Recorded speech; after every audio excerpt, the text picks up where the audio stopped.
Hello everyone, in this tutorial, I'm going to show you how to enable dark mode in Facebook. Dark mode has become increasingly popular among users, as it provides a sleek and visually appealing interface while reducing eye strain, especially in low-light environments. Before we start, leave a like and subscribe for more tutorials like this. First step is to check is your Facebook app updated. If is not, go on Play Store or App Store and update app. Then go back and open a Facebook app on your device. After that, tap on this 3 horizontal lines in top right corner. Now I will show you first method. This method is for oldest Facebook version. I will also show you a newer method. Just stay until the end of the video. So next, scroll down the bottom of page, and you will see settings and privacy option and tap on it.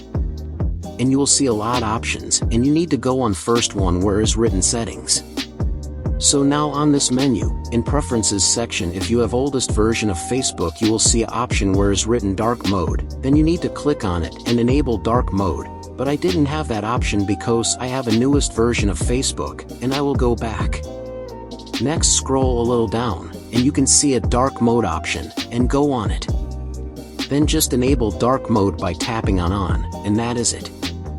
So thanks for watching, see you in the next video, goodbye.